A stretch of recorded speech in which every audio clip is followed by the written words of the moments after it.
The good news is we all have the ability, the natural ability, to recognize the psychological needs of another human being.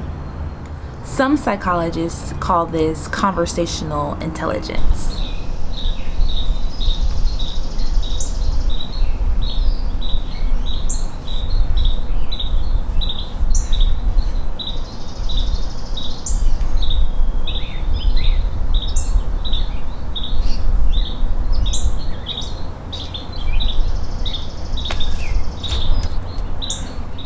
Hello everybody, welcome to part 4, Teranga, social cohesion.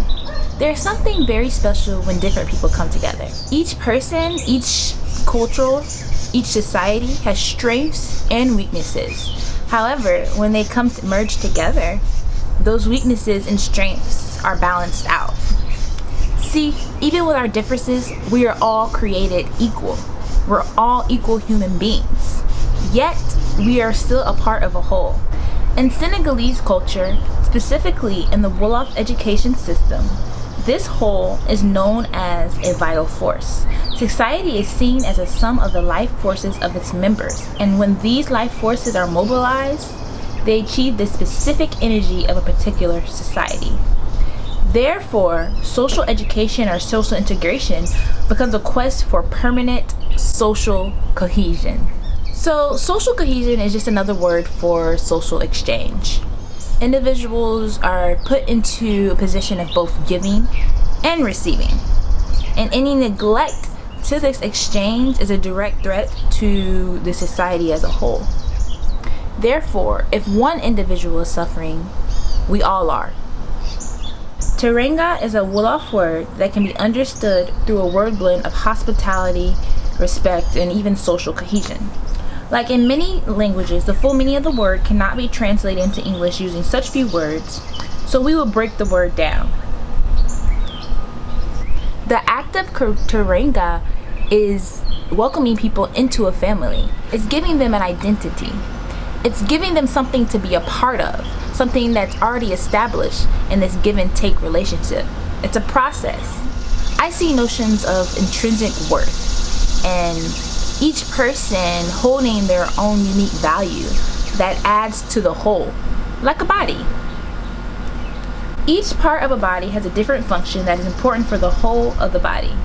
The foot can't do what a stomach does, and the liver can't do what an eye does. And if they try to do that, we will have some malfunctionings. Furthermore, a neglect to one part of the body is a neglect to the whole thing. Just like if you're having a pain in your head, you don't want to do anything else. Or if your foot is numb for some reason, you can't get up and walk and do your daily habits and daily chores.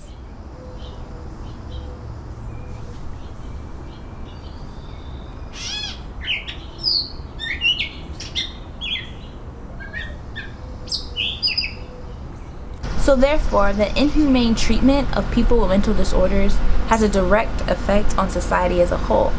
Because when we're not respecting people for their intrinsic value, for their worth that they hold, we're neglecting even their strengths. We may see only their weaknesses, but that means we're ignoring the strengths that they have that balances out other people's weaknesses. Let's take a look at the meaning of social cohesion and its scientifically proven benefits on a community and the society as a whole. Social cohesion can be addressed from the micro, meso, and macro levels of society. The important thing to note is that building close networks begins at the micro level, person-to-person level, before translating into larger structures. So willingness to cooperate, this means there is freedom in action of giving and receiving. Each individual is freely giving, knowing that they will freely receive again when they are in need. So take a look at this diagram of the ideal socially cohesive society. As people freely give and cooperate with one another, they are building shared meanings and cultural capital that's inclusive. Therefore, our social outcomes are being equally distributed. It is a fact that a society that is highly socially cohesive produces better social outcomes and a more equitable distribution. How is that? Well, greater adherence to social norms of behavior and institutional rules, since ideally everybody would have an equal say in creating these rules. This makes cooperation more predictable, less risky, and also reduces costs and increases innovation and creativity. Therefore, social cohesion is critical to a healthy and sustainable society. Here's some other important facts about social cohesion. It's welcoming of diversity. We must be welcoming of other people who are different from us, even within a family. None of us are all just alike. We all have different preferences. A person can and should be included into the part of a whole with their diversity of being. It also takes into account capacity to operate. Remember, we all have what we label as weaknesses and strengths. So when we cooperate with one another, we are giving what we can best of ourselves. No more, no less. So consider, self-reflect, what are you good at? Are you a listening ear? Are you good at explaining things? Are you good at giving people information? Are you good at advocating? Then do your strength, do your job. And that's all that matters. And there's no burnout when you do that.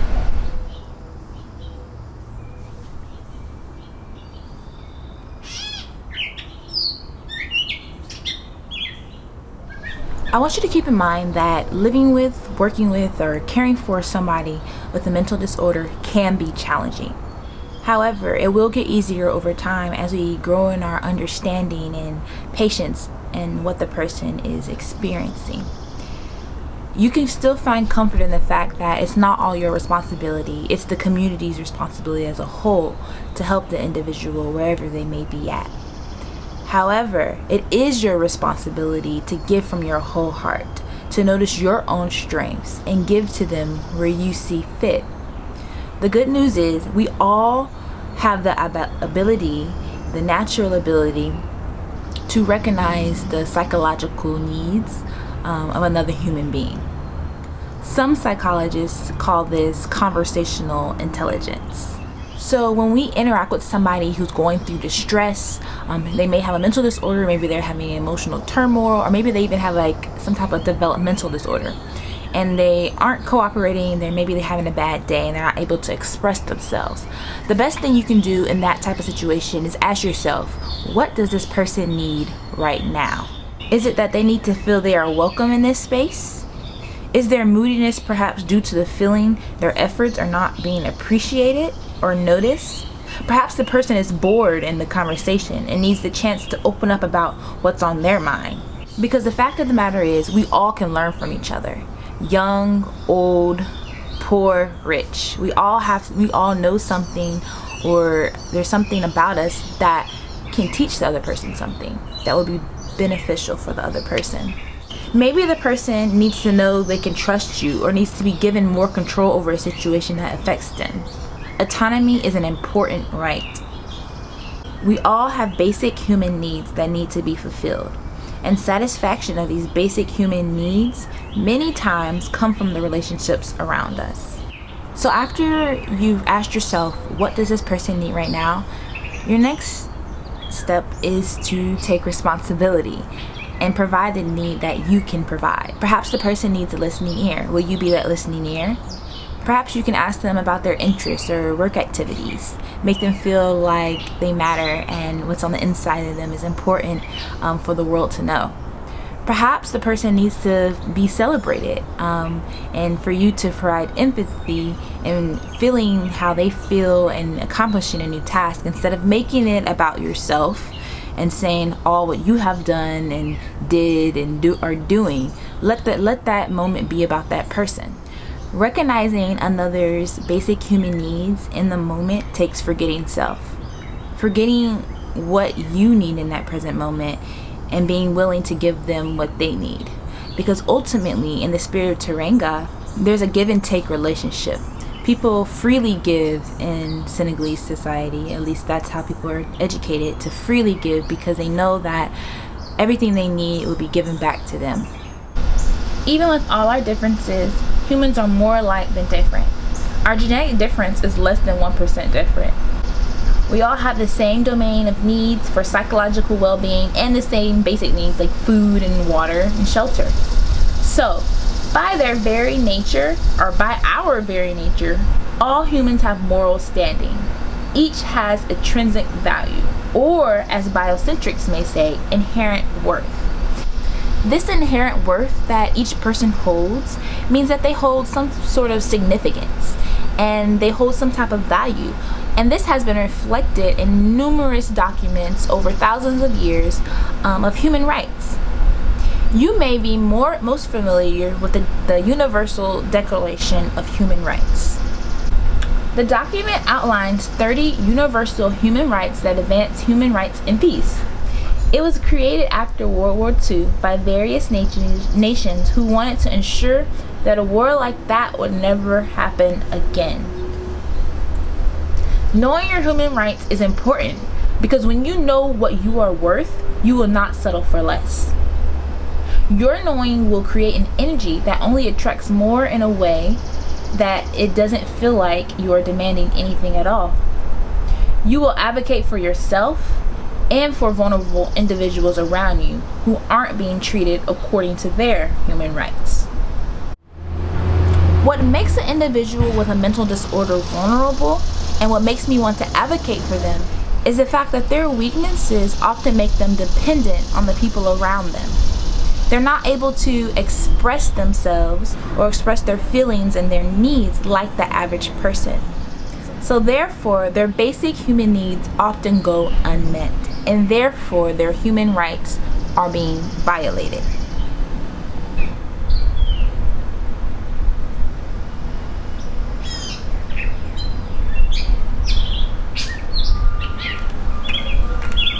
Before we close out, I would like you to take a look at this video filmed in Benin, West Africa at a psychiatric rehabilitation facility. Take a look at Teranga, or acts of social cohesion, social exchange, taking place as one of the community members loses self-control, and Gregoire, the facility director, comes to console him. Consider internal dialogues, and then consider elements of the caretaker's action. How is care shown in this escalated event? Malgré leur bonne volonté, les personnels soignants et les bénévoles sont souvent bien démunis et les moyens dérisoires pour apaiser et traiter les malades.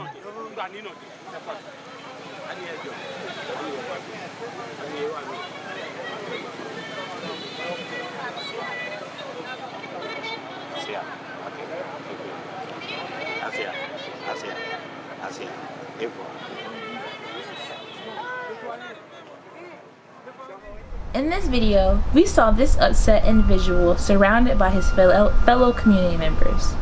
Not everyone knew what to do, but they all came near to support. Gregoire, the facility director, came near the individual and touched him. He spoke to him on a personal level, letting him know he is there for him, instantly causing the gentleman to gain back control.